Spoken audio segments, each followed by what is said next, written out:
Hey, you're listening to the Centre podcast.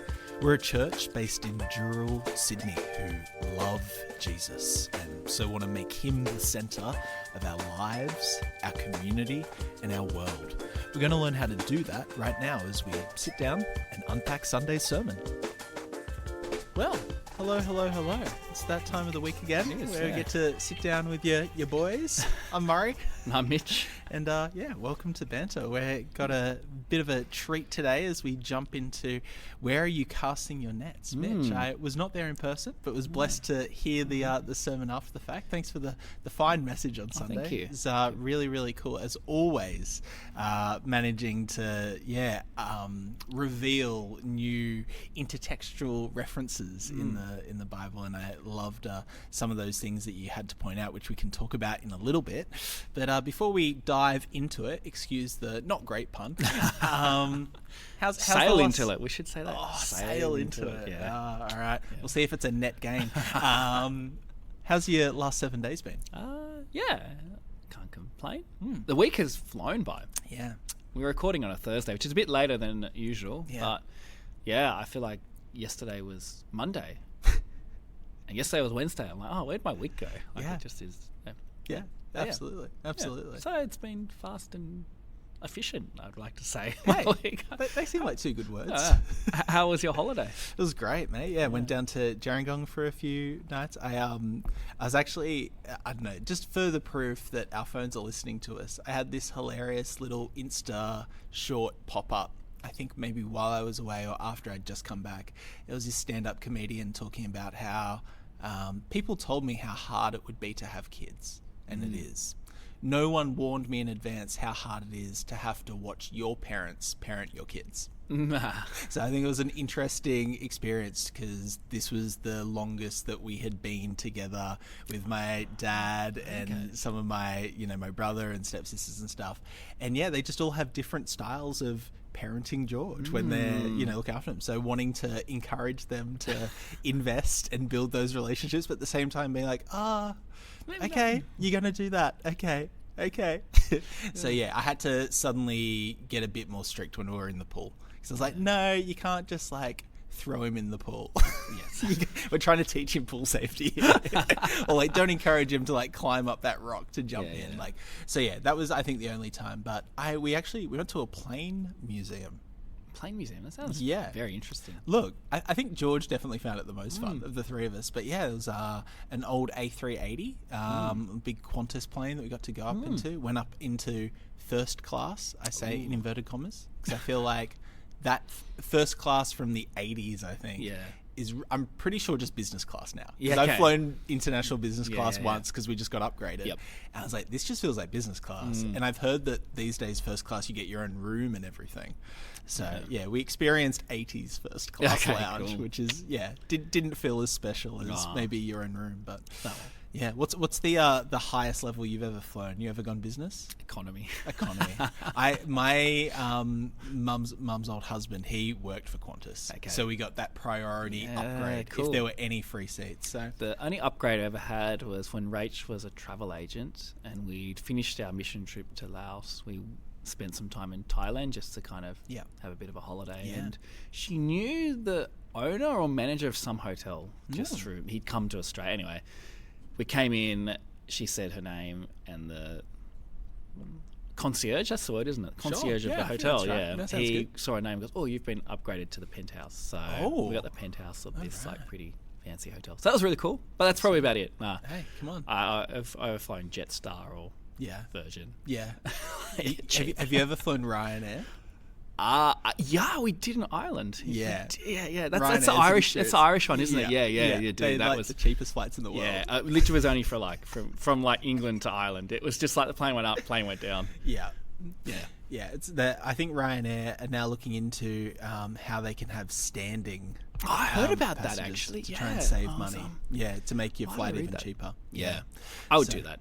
Well, look, it's an hour flight. What's the big deal? I mean, look, I stand up on a train for an hour. Why not? Yeah. Why not? Yeah, particularly in Europe where flights are so, I remember that flight literally just felt like we went up and then just down, and it was over. Yeah.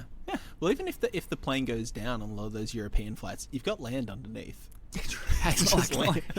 Just find a field, just land in it. Right. So, well, no, we are, really, really loved your sermon. I think that one thing which was really cool was a passage which I'm sure a lot of us are quite familiar with. This story of Peter being called, and I think that there's one really interesting thing which you pulled out of it is how much textual allusions there are to the Old Testament. If we're going to kind of go chronologically through the textual allusions, that Genesis allusion of deep water, that was something which I'd sort of never clocked before. I know, speaking to you off air, you had sort of mentioned maybe the first commentary that you read that said it, like, you're a little skeptical.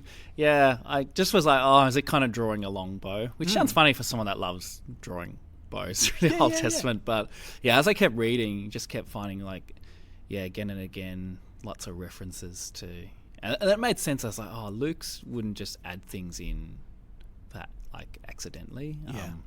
One thing with both Old Testament and New Testament narratives, they're very brief. They are not like a modern novel, which gives you lots of details and how characters are thinking and feeling. It's just when something's described, there's a reason for this, and so and particularly how Galilean first century fishing was he did it at night and he did it in the shallow water. That's where the fish were. So this reference to the deep water, it's like, well, there's no fish in the deep water there.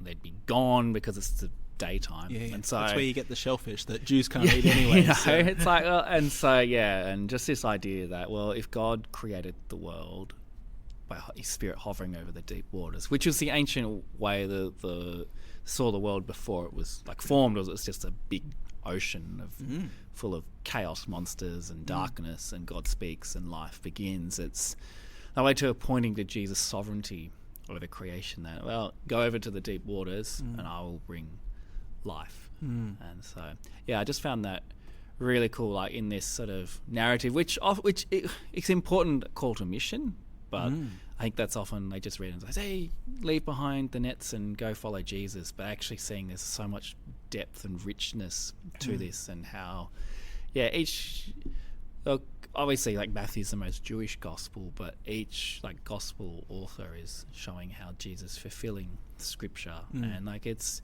a weave that's throughout. And so I just found that really cool, and I think I've kind of often talk about stories of the Bible with my kids. It seems I've had some really, because they're just kids videos, and it was earlier on, so when we're kind of getting this series ready, and watched it one night, I was just deeply challenged by it, just because I just sort of was like, do I actually trust in Jesus that much? And they just kept playing in my head all night about this idea of well, what's the equivalent of my deep waters? Where am I casting my nets? And it's I think this is one of the things with the gospel. It's so easy to read this and go, okay, cool, that makes sense, that's Jesus.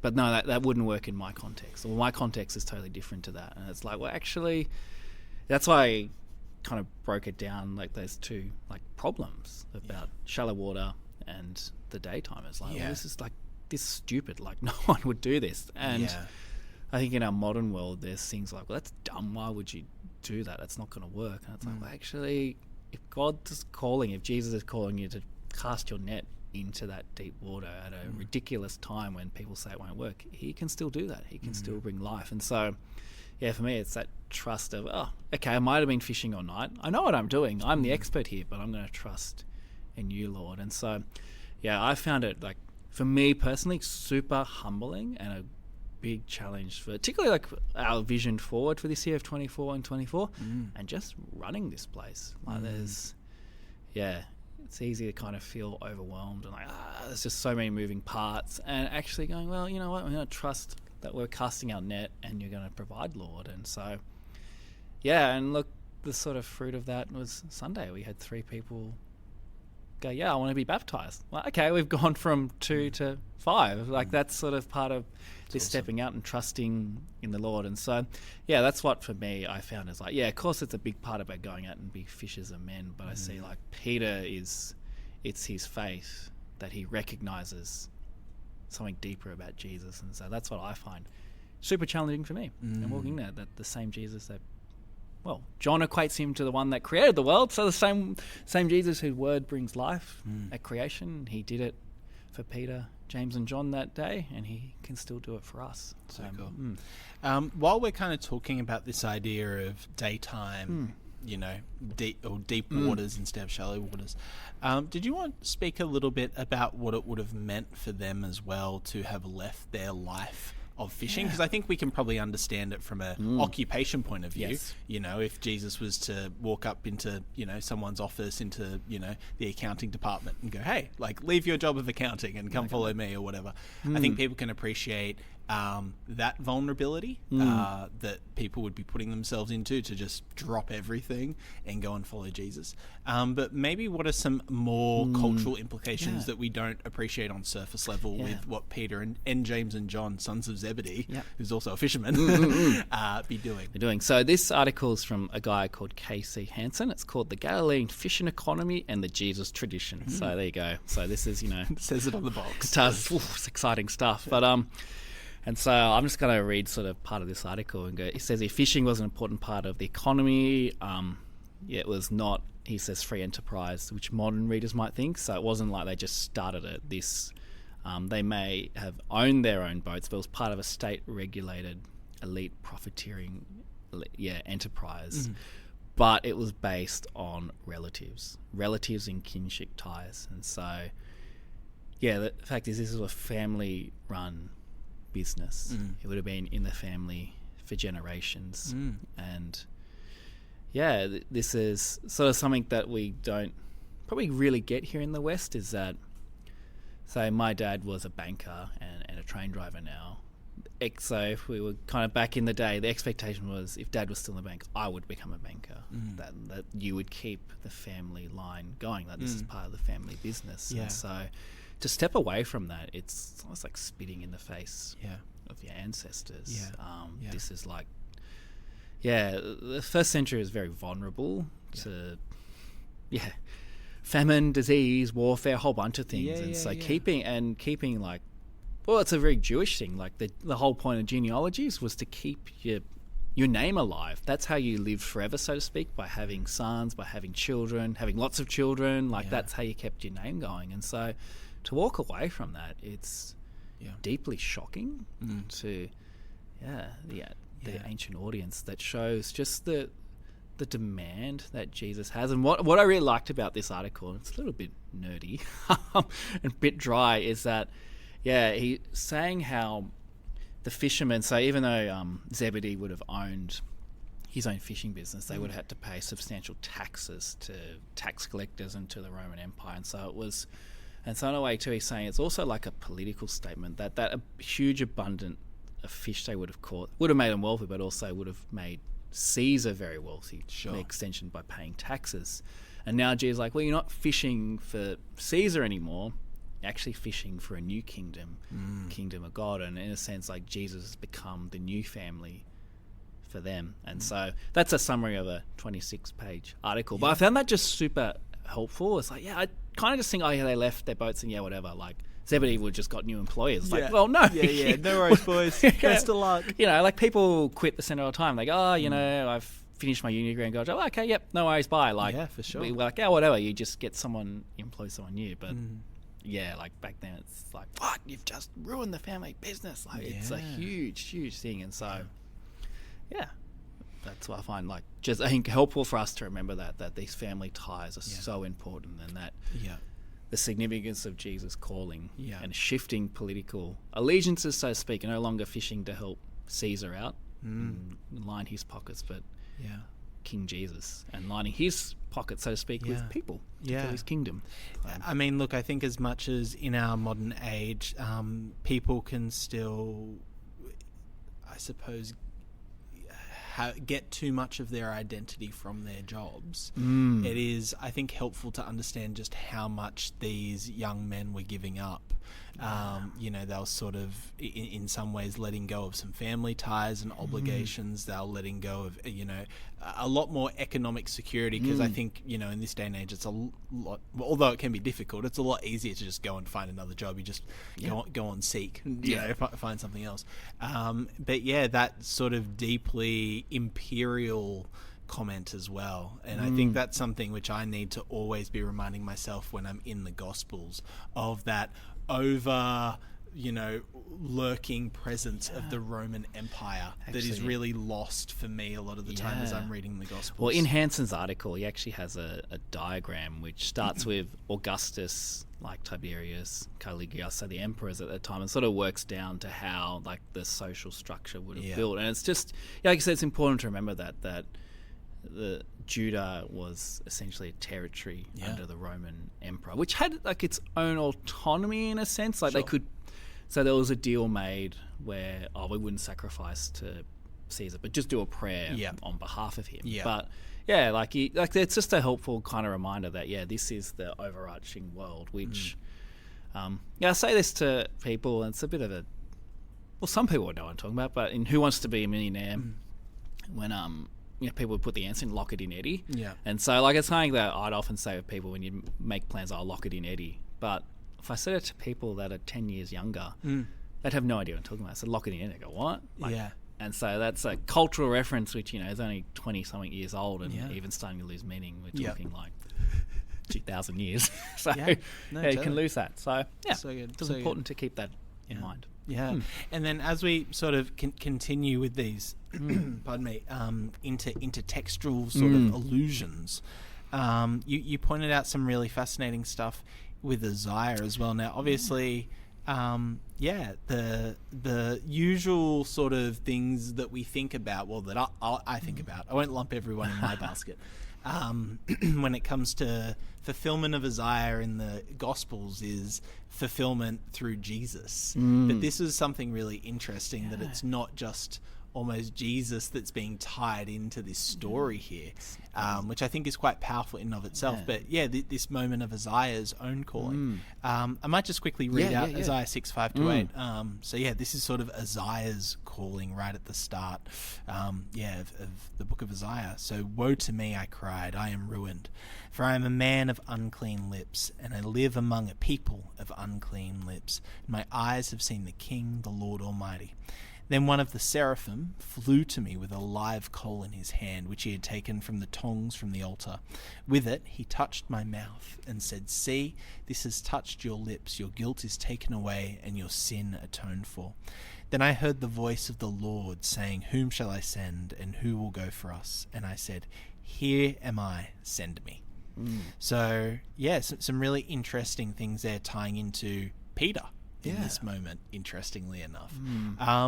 What is the significance of that in this moment? Because I think a lot of the time we do think of Isaiah being fulfilled by Jesus, but somewhat indirectly Peter's being brought into this story as well. So in Isaiah's obviously called to go and prophesy to the Israelites about, for the first part, definitely talking about the Assyrian crisis, so what's going to happen and God's sort of handover. And he also looks into the future. In the second part of the book, from chapter 40 onwards, we talked about this the other week about, talking to the exiles in Babylon. And so part of that too, there's, particularly in the second part of Isaiah, there's like, Isaiah talks about like, being God's witnesses for what's going to happen. How good are those who bring good news? So there's this idea in Isaiah that there will be messengers, representatives of God, who will pass on this good news. And so what I find really, really interesting with the Isaiah and Peter, like there's similarities and differences. Like Isaiah would have seen a vision, but the reaction is exactly the same. So Isaiah sees Yahweh's glory on this sort of throne coming through, and the train of his robe fills the temple with glory, and there's the seraphim there with their 6 wings crying, holy, holy, holy. And his response is like, whoa, which is like really, really negative word in Hebrew. Like it's just almost like curse upon himself. Like he hasn't done anything wrong.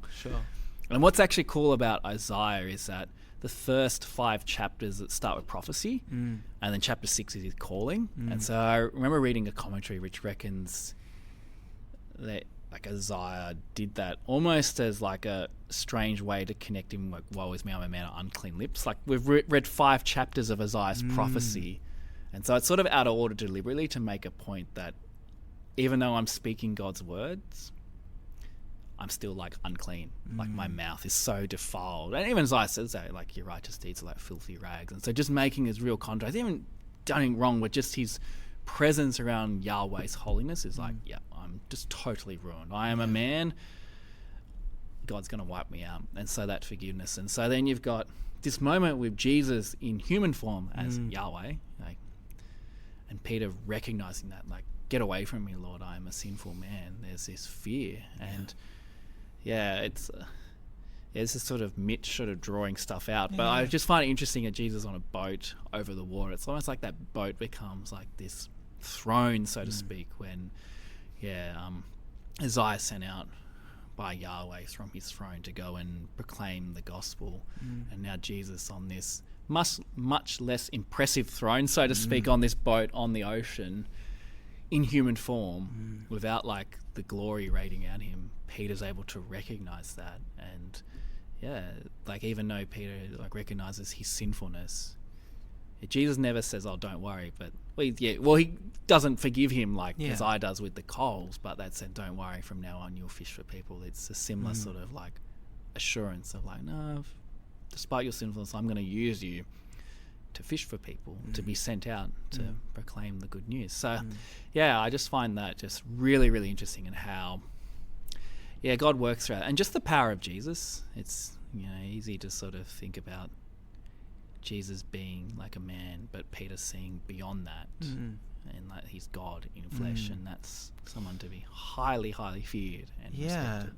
I think it's that tightrope, isn't it, that we always want to constantly be recorrecting of Jesus being 100% man and 100% God. I think there's this really beautiful moment where the curtain sort of gets pulled away, and Peter sees the heavenly reality of the man who's standing right in front of him. Really powerful that this is not just a special moment for Peter in the way of his calling, the beginning of his ministry, but also a real honouring of Christ and who he is as God. And in that moment, both of them are being, in their own ways, obviously Jesus more so, elevated in a way.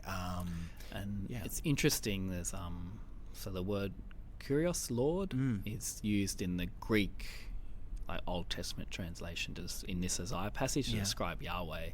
And so when Peter's like, "Get away from me, Lord," there's meant to be, a reference to that. You're meant to think, okay, he's recognizing Jesus as God in that sense, just like Isaiah recognized Yahweh as the one true God. Which is a crazy thing to say. Like in that moment. It's I think that there's sometimes again, we just sort of, because we become immersed in these stories, we sort of miss almost how much of a scandalous thought that would be in that moment for Peter to, the skeptic could say, have a really lucky fish suddenly, good fluke. You told me to put my net out in a unlikely time in an unlikely place, and there happened to be a bunch of fish there. Like, great. And suddenly see God there. Like, I think it's a challenge for me for how am I seeing God moving in the day to day, and how much am I recognizing God, and how much am I honoring God in those moments? Because I think the skeptic could very easily just go like, "Oh, that crazy guy yelled out to me, and got a lucky fish. Like, thanks, mate. Like, appreciate it." But seeing the way that God moves even in our day to day, obviously not in an incarnate Jesus, but through His Spirit. I think a good challenge, because I think it's very easy for us to just sort of, strike things off as... No, well, it was a coincidence. I was lucky. What definitely more Old Testament narrative, but I remember reading, I can't remember who it was, some author saying, God's always the unseen character. So that's how you're meant to always read him. So when you read events, God may not be referenced directly, but you're meant to see God's hand at work. And so, like Moses, when he's put into the Nile River as a baby, you're meant to see, well, God's hand was upon him. It wasn't just let's chuck him in and hope for the best. It's like, well, lucky God was Pharaoh's there. daughter was further down. That's like, you're meant to read it as like, well, God's hand was over that whole situation. And so why God may not be referenced directly, you're meant to walk away from that and go, okay, yeah, like God's hand was on Moses' life. So, yeah. And then finally, there's this really interesting, sort of eschatological revelation in reference to Ezekiel. Did you want to read that one for us? Ezekiel 47, 6 to 10. Ezekiel 47. Let me pull it up. Yeah, so there's just the context around this. Ezekiel's going through his heavenly temple vision, and so it's kind of drawing near the end, and he's just seen the new temple, and from the temple is a little trickle river flowing out. And so I'll pick up here from verse 6, and it says here, "Then he led me back to the bank of the river. When I arrived there, I saw a great number of trees on each side of the river. He said to me, 'This water flows towards the eastern region and goes down into the Arabia, where it enters the Dead Sea.'" And as I mentioned on Sunday, Dead Sea is called the Dead Sea because nothing lives in it. So transforming the Dead Sea into something living. Yeah. When it empties into the sea, the salty water there will become fresh. Swarms of living creatures will live. Wherever the river flows, there will be large numbers of fish, because this water flows there and makes the salt water fresh. So where the river flows, everything will live. Fishermen will stand along the shore from En-Gedi to En-Galim, and there will be places for spreading nets. The fish will be of many kinds, like the fish of the Mediterranean Sea. I don't see any parallel, Mitch. You don't see any. I think you're just clutching at straws in this one. Yeah, just as a first note, really interesting that it's sort of echoing the start of Isaiah and the end of Ezekiel at the same time. The two ends, the beginning and the end, the Alpha and the Omega. What sort of things do you sort of see here? This is in some ways really the climax to Ezekiel. And part of this is too, it's about God, because Ezekiel's written to the exiles in Babylon waiting to return. So they've I think by the point of this prophecy, it's like 20 years into the exile. It's about 25 years after Ezekiel's first calling, around that time frame. So middle of Babylon, what's God's hope for us? Are we still his people? What do we do when there's no temple? How do we worship? And so Ezekiel, interestingly enough, the second temple, I should say, that was built isn't designed like this one. So there's a bit of debate about whether this will be a later temple or a symbolic temple. And so... But the point is of this temple vision is that God's presence will be back. That's what temples represent. Temples represent God's presence with his people and life. And so, Jerusalem, he's talking about Jerusalem, is it will become like the source of blessing to the whole world. And so it has a lot of Eden imagery. And so going to creation, the idea the ancients had was that you had the deep sea, and from out of the sea rose a mountain, which scholars call the world mountain. It was the source of all life. And if you read Genesis, you see hints that Eden's the true world mountain, so to speak, because it's the place where you got 4 rivers flowing and if you read Genesis, it goes to the kind of the 4 corners of the earth, so to speak. It blesses the whole world with this river. And so the idea being here is that now the temple in Jerusalem will be the source of life and blessing and wholeness. And what I love about this image is it's just so earthly. There's trees there. And in Revelation, when the New Jerusalem, we're told that there's no temple there because the Lamb is the temple, but there's trees, there's a river flowing through the city. There's similarities and a little bit differences. But Ezekiel's showing that God's intention is to restore this world. The promised land that the Israelites enter in is in many ways described like a new Eden. It's like if the Israelites are obedient, there'll be abundant harvest, there'll be no famine, no disease. It's a paradise. And now this is the true paradise that the land of Canaan was supposed to be from the time of from the time when Abraham was called. Right, this is like the intention. This is what everything's been building up to. And so and that image, I love how it says the fish will be of many kinds, like the fish of the Mediterranean Sea. It's like, well, you guys know what the Mediterranean Sea is full of. Like this river here, it's going to be even greater than that, and it's going to be sustaining to life. And so there's 2 places where Jesus provides abundant fish. So Luke 5 and then John 21 after his resurrection. And so, and I just drawing on that is you can see here that Jesus is pointing to this time of abundance, of this new messianic age. And it's there's multiple times in the Gospels where Jesus provides lots of food. Feeding the 5,000, feeding the 4,000. Just these moments here to show that when the kingdom arrives, there will be abundance. Life in first century Palestine was difficult. You didn't just go to the fridge to get you know, if you're a subsistence farmer, you relied upon, you prayed for rain. I hope that you would have crops to eat or to sell. If you're a fisherman, like that night would have been devastating to them. To fish all night and have no, I was like, okay, now we have no food. Today we have no money. And so it's like, okay, you're sort of living like literally, like when Jesus sends someone out, you know, give us today our daily bread. Like this is sort of how people lived, was you just hand to mouth. Hand to mouth. That was exactly. And so to have this harvest,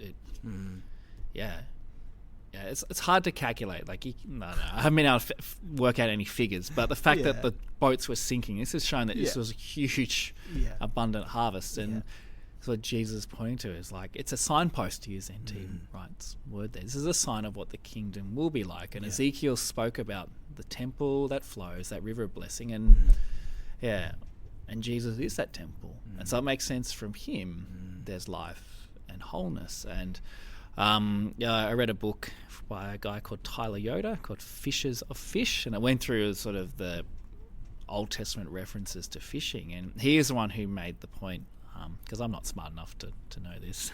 You're very smart. But he's like, this is the only time in the Bible where like a reference to fish or nets isn't negative. It's not a sign of judgment. It's not a sign of God sort of judging his people or the nations, or and here it's like, it's something. And that's what Jesus is doing, is taking that fishing imagery and where is it? Jeremiah chapter 2. Like, there's this idea that the fishing imagery that Jeremiah uses is negative. Jesus is transforming that to go, okay, now you're going to go out and fish for people in my kingdom, and there's going to be blessing and wholeness. And so I suppose, like, whenever there's a blessing of the kingdom, there comes a judgment because people reject God's word. But the idea being that I really find comforting is that as the church, we're going to face heartache and trials, but we're meant to be pointing people to the Jesus that brings an abundant harvest. And that abundant harvest is in places where we think there is no life. And that's the sort of upside down nature of the kingdom. And so there's and there's a few other in the book. I had just a couple of references to this transformation of Zion or Jerusalem. Like it says here in Isaiah 33:20-21, Jerusalem become like a port city. So this idea of like a city around water, that was important in the ancient world, because that's where you get strong economy. Which a lot of cities are built because if you've got boats, you can engage in trade. And so it's tapping into these images of like, well, Jerusalem's a port city, then it's become like a world leader, a world power. It's a way of just trying to think of the modern equivalent, having a city with lots of skyscrapers and good highways. It's a city that's a good airport, something that like you can get lots of commercial trade. It's a way of saying that, of like, well, okay, it's going to be a place that's of abundance and of stability, which, in a world where there wasn't a whole lot of stability or assurance, that's deeply comforting. So that's sort of that cool Ezekiel reference there is, and Jesus tapping into that. So I love the point that you make, that you would have been pretty crestfallen, especially like as a professional fisherman who, let's be real, like would have known the spots, would have known the best way to cast the net, would have known all of the things to do, having gone out fishing all night. There's two thoughts I think of. One, the time I went fishing with my dad for 1 hour and we caught nothing, and how crestfallen I was. So how absolutely devastated these guys must have been. That's not true. I caught a puffer fish, a toadfish. Cut my line. So not only did I not catch any fish, I lost a hook. But I think that there's a deeper thing that comes out of there. I can't help but think what you were talking about before with, God's hand being over Moses even as he was cast down the river by his mother. I wonder how much God was almost holding back the fish that night, so that his full, sort of glory could be revealed in that moment. And I sometimes wonder in our own lives, when we feel like we've been casting our nets out all night and not been catching any fish, how much, if we really believe that we worship a sovereign God who's in control over everything, how much, although it might not make sense in the moment, catching no fish all night might be part of a bigger plan for God's story, and recognizing that the current moment that we're in, the very second that we're in right now, is only one scene of a much bigger story that God is authoring. I find that really encouraging, because I think that so often we, can equate God's flourishing and God's abundance and God's prosperity to what am I experiencing and tasting and seeing right now in this very moment. And it's like, well, hold on, like all good stories, there's highs and lows. And what is God doing in the broader narrative of this moment, of this, your life, of a church's life, of the life of, the Christian faith. I think that it's encouraging for all of us to know that even, someone like Peter, the founding, sort of pastor and pope of the church, had these moments of disappointment, which led towards great fruit for the kingdom, catch for the kingdom. Which is why I love that George Muller quote so much of we must thank God for the empty purse, for it gives him the opportunity to fill it. And if you know anything about George Muller, guy, prayed a lot and saw a lot of God's blessing. There's one story when I kind of was researching a bit where his wife came in, and so this is when they had the orphanage, and his wife came and said, we're out of milk, there isn't enough for the morning oatmeal. And so George was like, okay, sits down and they just pray. And then, in the morning, there was money there enough to buy milk. So, he saw all these moments of emptiness as a way to okay, let's see how God's gonna work through this and see His blessing in that. Is that the one with the cart broke down right in front of their orphanage with the milk, and the guy was like, "Oh, we've got all this milk, it's going to go off." That's We've got to get it inside. You're like, okay, thank you, guys. And he's got heaps, hundreds of stories of that, and that's sort of how he... Which, again, for that milkman that day, his wheel getting busted, that's a real bummer. The way that God used that for the glory of George Muller and his wife's orphanage. So, that's... You never know. Sometimes you just got to zoom out to maybe what God is doing. I'm sure the milkman didn't feel particularly blessed that day, but God was still using that moment.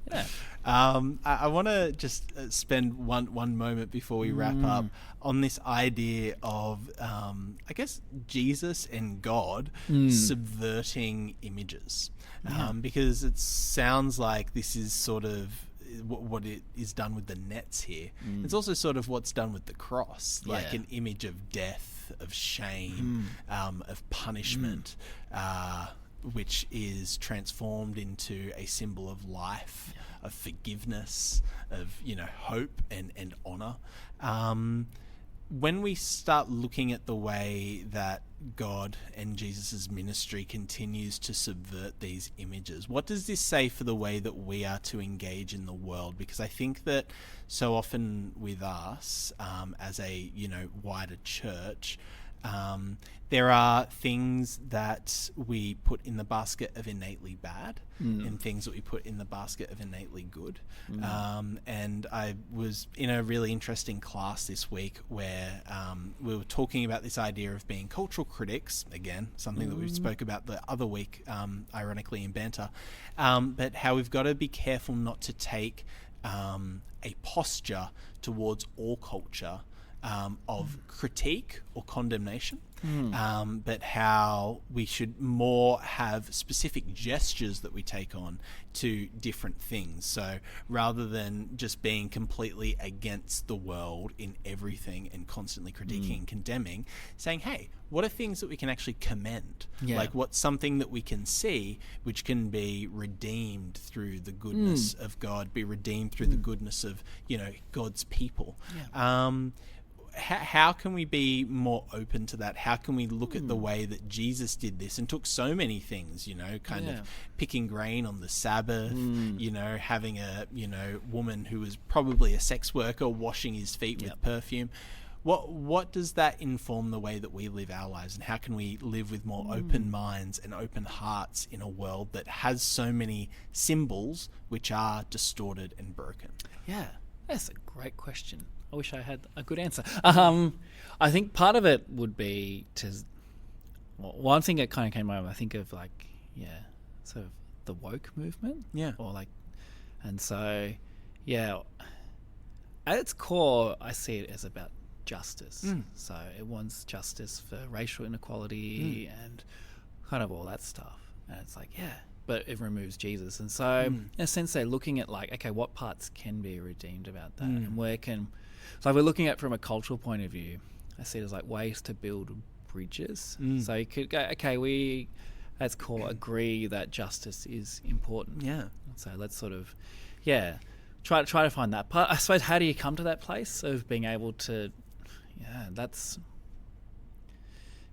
that requires a huge personality shift. If you see the world in black and white and this thing is inherently evil, that's not just going to change with a flip of a switch, unfortunately. But I would say one thing, contextualizing the gospel narratives and put in characters of people that you don't like. Kind of what you did with the parable of the Good Samaritan last week, about identifying, Jesus called a tax collector and they were the hated enemies. The disciples is the most, and you've probably a lot of Christians heard this, the most ragtag bunch of people. But let's put the tax collector as a lefty wokey. Let's just go with that. Use that term. And Peter, James, and John as a right wing Republican. Somehow Jesus takes these people, there's fishermen, zealots, tax collectors, and we kind of say, and it seems very abstract in that sense of cool, Jesus, the woman washed his feet. Oh well, that's what that's lovely and that's compassion. Oh, but that person's filthy and disgusting, and so I would start with that if you're serious about going on this process of who can I put into place of, when Jesus hang out with sinners and tax collectors, what are the sinners and tax collectors that I see? And it can be easy to think, they are beyond saving. David Platt, in his book, which one was it? Radical. I think it's Radical. Anyway, it doesn't matter. David Platt. I know it was David Platt who said it. And he said, he's talking about missions work, and particularly in the Middle East. And he said afterwards, this is an American church, he goes, look, Pastor, I think God should just wipe them out. That was sort of they're so evil, they're beyond redemption. Which to me sounds like James and John casting down, thunder from heaven on the Samaritans. Look, and it's kind of in my head because I'm finishing up the final small group studies. But we're looking at 1 Peter, and particularly chapter 2, Jesus says, you need to walk in as Jesus walked, Jesus steps, and when he was condemned, he didn't retaliate, and sort of just paraphrasing it. That's not our response to injustice. We want to scream and get revenge and anger, and it's this is actually what. And Jesus and Peter's talking about the context of slaves. If you're going to be mistreated, do it for being a Christian, essentially, and just kind of, in a way, saying suck it up. Actually, kind of rejoice in this because this is how Jesus was treated. So you're not being treated any differently to how the master was, and so I think, and we all have blind spots, and I am guilty of this too. I'll see certain types of people and think, I don't kind of want them in my life, but it's actually they're the people that Jesus called, and they're the people that Jesus wants to transform and touch. No one's outside of salvation. Christian isn't just a middle class person. It's all types of people. Get on Stories of the Bible. Get on Stories of the Bible, guys. If you haven't done, we were watching the other night the parable of the banquets. So the one where he's equating it to the host has invited it's meant to be the Jews, and they've rejected the invitation. So go get the Gentiles, and they. In the picture, in the story, they contextualize it for obviously America, and the guy's inviting typical wealthy kind of people, and they're rejecting him. And then they go out in the streets, and they just have one of the guys he invites is someone with like a mohawk and blue hair, and I'm like, like that's the type of people like they contextualize it so well. Of like, these are sort of like the people that we would see as the outcasts, of the type that people that Jesus wants to welcome. And so, but like I said earlier, these things, if you're serious about it, I would start contextualizing scripture and putting in people that you struggle with. So, I remember I wrote down years ago when the Lord convicted me about this, the blood of Jesus is not exclusive. Like, Jesus' blood is for all people. Like, he's washed all people's sin away, not just the people that I think just the people who think like me and who kind of have committed the sort of sins that I did and can find forgiveness. It's for all people, and that is the scandal of the gospel. And I'm rambling on, but lastly, Miroslav Volf in his book Receiving and Forgiving, I can't remember the name of the title, but like, it's about forgiveness. And because Miroslav Volf, being from Croatian during the Bosnian War, he was talking to someone that fled from Fidel Castro's sort of regime, and she asked him if Castro asked the Lord for forgiveness, would he forgive? And he's like, yes. And she goes, well, I want nothing to do with him then. And I had a few people say that. I was like, well, and he's like, well, that is the scandal. Jesus' forgiveness is offered to all people. It's not just to like, so that, and I think for some people that can be really hard to grasp. They're happy for God to forgive a certain type of person. And I think we all fall into this trap. I'm not just blaming others. Like, I can fall into this too. And that's why I constantly need to be checked and reminded and rebuked by God. It's God's Spirit and His Word. But that is the scandalous nature, is it's open for all people. And that's really how the Gospels are contextualized. You mentioned the woman that washed Jesus' feet with her hair. Like, that's just for those Pharisees in that room, that would just be the most horrific thing imaginable. Like, the fact that she's even in their presence is like, what? The fact that he allows her to touch him, what? Like, so just think of the stuff that makes your stomach churn. It's like, okay, like, they're the people that we're meant to love. And that's hard. It's not easy. Which is why, as you said in your sermon, we've got to love our enemies. Like, that's the truth of it. So, love it, mate. Anyway, well, thank you for the chat. And I think that I'm just going to go away and just completely relish in Francesco Quirello's. Dude, how do you make a net out of it's marble? A phenomenal piece. The Release from Deception by Francesco Quirello. I did get Angie to ask me how to say it, and she's like, then just score. This is the thing. That's like, I feel like when Angie tells you how to pronounce something in Italian, you're going to sound racist if you say it the way she did. Like, Francesco Quirello. Yeah, she did it so well. It sounded so nice, and I just said, I'm just going to say it the Aussie way. Francesco Quirello. So good. Well, before we head off, what's a little teaser for this Sunday? What are you sharing on? So title this sermon is How We Use Our Treasure, and framing it actually around anxiety. So talking about when Jesus, like, don't worry about tomorrow, or all that sort of from the Sermon on the Mount. But looking at, because obviously Jesus went, where your treasure is, your heart will be also, and that idea of when you have treasure, you worry about it. But I think looking at treasure more deeply, because it's easy just to say, well, don't worry about money, give your money, it'll be right. But I think we carry within us, all of us, an anxiety over certain things. Whether it be money and food, which is an issue for first century Jews living so, but also us, like, we might have anxiety over our job status, over our appearance, over what people think. And so framing around money will be part of it, like how we use our treasure, but actually going a bit deeper and like, well, where our treasure is, and about treasures, how we look, how we're perceived by others, then we get anxious over that, and that's going to create, and actually the cure to anxiety is seeking first the kingdom. So that's love it. Snapshot. So looking forward to it, mate. Well, thanks for the chat. No worries. Thank you, everyone. We'll see you Sunday. See you there. Bye. Thanks so much for joining us. Don't forget to rate and subscribe to help others discover this channel. Check out the description if you want to find out more or get in touch with us at the Centre Dural. But in the meantime, praying for God's hand over you as you continue to step into everything Jesus has in store for your life. Be blessed.